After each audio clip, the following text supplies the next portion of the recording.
Hello everyone, प्यारे बच्चों, आज मैं स्टार्ट करने जा रहा हूँ 9th क्लास की मैथ्स का 6th chapter lines and angles. और लाइंस एंड एंगल्स का ये पहला क्वेश्चन आपके सामने है। इस क्वेश्चन में आपको बताया गया बच्चों कि in figure 6.13 lines A B and C D intersect at point O. तो लाइन ए बी और सी डी आपको बताया गया है कि पॉइंट ओ पर इंटरसेक्ट कर रही है। इफ ट्राइंगल ए ओ सी की वैल्यू आपको क्वेश्चन में plus triangle B O E दोनों की कंबाइंड वैल्यू आपको बताई गई है 70 degree. Triangle B O D की वैल्यू 40 डिग्री है। तो फाइंड करना है triangle B O E and reflex of triangle C O E. चलो बच्चों स्टार्ट करते हैं। तो देखिए, जैसा कि इस क्वेश्चन के आंसर की अगर हम बात करें तो ये चीज़ हमें गिवन है क्वेश्चन के अंदर कि ट्राइंगल ए ओ सी जो है, ट्राइंगल ए ओ सी का मतलब क्या हो गया? ए ओ सी का मतलब बच्चों ये वाला ट्राइंगल हो गया कि ये ए ओ सी, ये triangle A O C plus करेंगे ट्राइंगल बी ओ ई जो क्वेश्चन में गिवन है आपको, ट्राइंगल बी ओ ई। तो बी ओ ई कौन सा ट्राइंगल हो गया बच्चों? बी ओ ई आपका ये वाला ट्राइंगल हो गया। इन दोनों की कंबाइंड वैल्यू आपको क्वेश्चन के अंदर बच्चों दे रखी है जो कि 70 डिग्री है। इन दोनों की कंबाइंड वैल्यू आपको दे रखी है जो कि 70 डिग्री है। इसके अलावा ट्राइंगल बी ओ डी की वैल्यू आपको दे रखी है। तो ट्राइंगल बी ओ डी की वैल्यू आपको दे रखी है बच्चों, वो 40 डिग्री है, 40 डिग्री है। फाइंड हमें क्या करना है? फाइंड हमें करना है बी ओ ई, फाइंड हमें करना है बच्चों बी ओ ई फाइंड करना है, और reflex of triangle C O E find करना है। तो देखो हम किस तरीके से कर सकते हैं इस क्वेश्चन को। बी ओ डी की वैल्यू हमें क्वेश्चन के अंदर बता दी है। तो बी ओ डी की अगर हम बात करें तो बच्चों ये बी ओ डी की वैल्यू है, ये बी ओ डी की वैल्यू क्वेश्चन के अंदर हमें बताई गई है जो कि 40 डिग्री है। सबसे पहली बात तो ये है कि बच्चों इस क्वेश्चन को करने के लिए जो मेरा प्रीवियस लेक्चर है जिसमें मैंने इसका बेसिक आपको बहुत अच्छी तरीके से एक्सप्लेन किया है, उस बेसिक को आप अच्छी तरीके से पहले उस वीडियो को देख लीजिए। जिन बच्चों ने भी उस वीडियो को नहीं देखा है, उसमें मैंने बहुत डिटेल से इसका vertically opposite angle, linear pair of angles और ये सारी बातें बहुत डिटेल में मैंने आपको उसमें समझाई हैं। तो पहले आप उस चीज़ को देख लीजिएगा तो ज़्यादा आपको बेहतर समझ आएगा, क्योंकि उसमें मैंने आपको ये बताया है कि अगर दो लाइन आपस में ट्राइंगल, दो लाइनें अगर आपस में जो है इंटरसेक्ट करते हैं, एक लाइन ये जा रही है और दूसरी लाइन आपकी ये है, तो इसका मतलब ये है कि ये जो ट्राइंगल होगा और ये जो ट्राइंगल होगा ये दोनों वर्टिकली अपोजिट एंगल होंगे। और जो वर्टिकली अपोजिट एंगल होते हैं तो इसका मतलब अगर इसकी वैल्यू 40 डिग्री है तो इसकी वैल्यू भी 40 डिग्री ही होगी। तो इस तरीके से ट्राइंगल बी ओ डी की वैल्यू आपको दे रखी है, बी ओ डी की value is equal to triangle A O C के बराबर होगी, और ट्राइंगल ए ओ सी की वैल्यू भी 40 डिग्री होगी। ऐसा क्यों होगा? क्योंकि both are vertically opposite angle, as both are vertically. ये आपको एग्ज़ाम में बच्चों मेंशन करना पड़ेगा, क्योंकि मेंशन करेंगे आपको तभी अच्छे मार्क्स मिलेंगे।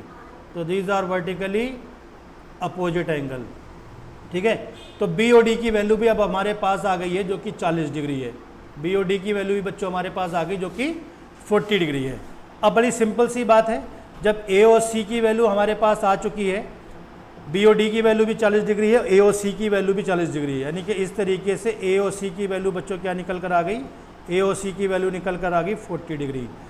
अब क्वेश्चन में अगर हम बात करें तो यहाँ पर ट्राइंगल ए ओ सी की वैल्यू हमें क्वेश्चन में गिवन है, ट्राइंगल ए ओ सी की वैल्यू हमें गिवन है, ट्राइंगल बी ओ ई की वैल्यू हमें गिवन है जो कि 70 डिग्री है, जो कि 70 डिग्री दी गई है। ए ओ सी की वैल्यू हमें क्वेश्चन के अंदर बताई गई है जो कि 40 डिग्री है, मतलब क्वेश्चन में हमने निकाल लिया है 40 डिग्री है। बी ओ की वैल्यू हम निकाल सकते हैं, तो बी ओ ई की वैल्यू आप बता सकते हैं क्या होगी?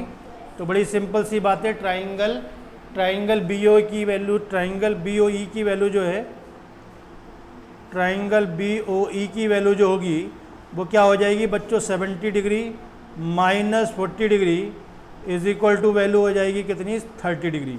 तो इस तरह से हमारे पास ये वैल्यू निकल कर आ गई है जो कि 30 डिग्री होगी, ठीक है। तो एक तो हमसे पूछा गया था बी ओ ई की वैल्यू निकालिए, तो पहला आंसर हमारे पास आ चुका है कि ट्राइंगल बी ओ ई की वैल्यू हमने फाइंड कर ली है जो कि 30 डिग्री निकल कर आई है। अब नेक्स्ट आपसे क्वेश्चन में पूछा गया है कि रिफ्लेक्स ऑफ ट्राइंगल COE, तो रिफ्लेक्स ट्राइंगल COE निकालना है। और रिफ्लेक्स ऑफ ट्राइंगल COE निकालने के लिए आपको बच्चों क्या करना है, किसी भी का रिफ्लेक्स निकालने के लिए, ये मैंने प्रीवियस लेक्चर में आपको बहुत अच्छे से समझाया है कि रिफ्लेक्स क्या होता है, रिफ्लेक्स एंगल किस तरीके से निकालते हैं। तो आपको क्या करना है, 360 में से जिसका भी रिफ्लेक्स पूछा गया है उसकी वैल्यू को आपको उसमें से डिडक्ट कर देना है। तो 360 में से अगर ट्राइंगल ऑफ COE हम माइनस कर देंगे तो हमारे पास रिफ्लेक्स ऑफ COE का आंसर आ जाएगा। लेकिन अब हमें दिक्कत ये है कि पहले हमें ट्राइंगल ऑफ COE की वैल्यू निकालनी पड़ेगी, ट्राइंगल COE की वैल्यू निकालनी पड़ेगी। COE का मतलब ये हो गया कि आपको इस ट्राइंगल की वैल्यू निकालनी है। इस ट्राइंगल की वैल्यू क्या होगी, जब इसकी ट्राइंगल की वैल्यू निकल कर आ जाएगी तो 360 में से माइनस करने के बाद उसका भी आंसर बच्चों अच्छे से निकल जाएगा।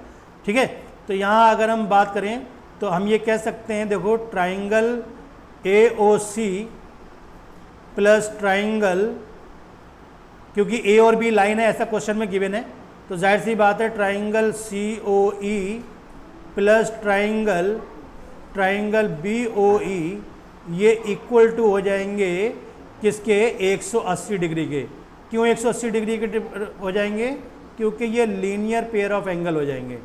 ये क्या हो जाएगा, ये लीनियर पेयर ऑफ एंगल, क्योंकि एक लाइन पर बने हुए एंगल्स का एक पॉइंट पर सारे एंगल्स का मान जो होता है वो 180 होता है। यानी कि एक लाइन पर आप जितने भी एंगल एक पॉइंट पे बनाइए वो उन सब का जो मान होगा वो कितना होगा, वो स्ट्रेट एंगल होगा, यानी कि 180 एंगल होता है, 180 डिग्री होता है। तो यहाँ AOC की वैल्यू हमें पता है बच्चों जो कि 40 डिग्री है, ऐसा क्वेश्चन में बताया गया है। ट्राइंगल COE की वैल्यू हम फाइंड कर सकते हैं अब, क्योंकि ट्राइंगल BOE की वैल्यू भी हमने निकाल ली है जो कि 30 डिग्री है। इस तरीके से ये वैल्यू आ जाती है 180 डिग्री। तो ट्राइंगल COE कैसे निकालेंगे, तो ट्राइंगल COE निकल जाएगा 180 डिग्री माइनस 40 डिग्री और माइनस 30 डिग्री, यानी कि ये 40 और ये 30 यहाँ इधर लाकर इसको डिडक्ट कर दीजिए। जब इसको डिडक्ट करेंगे बच्चों तो क्या हो जाएगा, ट्राइंगल COE की वैल्यू आपको निकल कर आ जाएगी, यानी कि 180 में से 70 डिग्री आप माइनस कर दीजिए तो वैल्यू कितनी बचेगी, 110 डिग्री बचेगी। ठीक है, तो 110 डिग्री वैल्यू बचेगी। यहाँ तक होपफुली आपको चीज़ें क्लियरली समझ आ रही होंगी। अब नेक्स्ट आगे बात कर लेते हैं, जब हमारे पास ट्राइंगल की वैल्यू आ चुकी है COE की, अब रिफ्लेक्स ऑफ ट्राइंगल COE बड़ी आसानी से निकाला जा सकता है। और रिफ्लेक्स ऑफ ट्राइंगल COE की वैल्यू क्या हो जाएगी, वो COE की वैल्यू हो जाएगी 360 में से माइनस कर दीजिए ये जो ट्राइंगल की वैल्यू हमने AOC की निकाल रखी है 110 डिग्री। तो 360 में से अगर 110 यहाँ माइनस कर देंगे तो ये वैल्यू निकल कर आ जाती है 250 डिग्री। तो इस तरीके से ये हमारे क्वेश्चन का आंसर बन गया। तो जो सही आंसर है वो 250 डिग्री आपका आंसर आ गया रिफ्लेक्स ऑफ COE का, और ट्राइंगल BOE का आंसर आ गया 30 डिग्री। यही दो चीज़ें क्वेश्चन के अंदर आपसे पूछी गई थी। तो बच्चों दो चीज़ें आपसे क्वेश्चन में पूछी गई थी, उन दोनों का आंसर मैंने फाइंड करके आपको बता दिया है। एक आपसे पूछा गया था कि ट्राइंगल BOE, तो ट्राइंगल BOE की वैल्यू ये निकल कर आ गई है जो कि 30 डिग्री है, और रिफ्लेक्स ऑफ ट्राइंगल COE की वैल्यू 250 डिग्री निकल कर आ गई। तो होपफुली आपको सेशन को एंजॉय किया होगा। ये एक हो गया हमारा लाइन्स एंड एंगल्स चैप्टर 6 का पहला क्वेश्चन। तो इसी तरीके से मैं आगे नेक्स्ट वीडियो में नेक्स्ट क्वेश्चन भी आपको सॉल्व कराऊंगा। अगर आपको कोई भी डाउट लगता है तो आप कमेंट्स में लिख सकते हैं, कोई भी डाउट है, कोई भी थ्योरी हो, वो बहुत आसानी से क्वेश्चन का आंसर एग्ज़ाम में आप निकाल सकते हैं। So all the best. ये रहा साइंस का, ये रहा 9th क्लास का लाइन्स एंड एंगल्स का पहला क्वेश्चन। ठीक है, सो गुड लक, मिलते हैं नेक्स्ट वीडियो में। तब तक अपना ख्याल रखिए and good bye, take care, all the best, good luck, जय हिंद।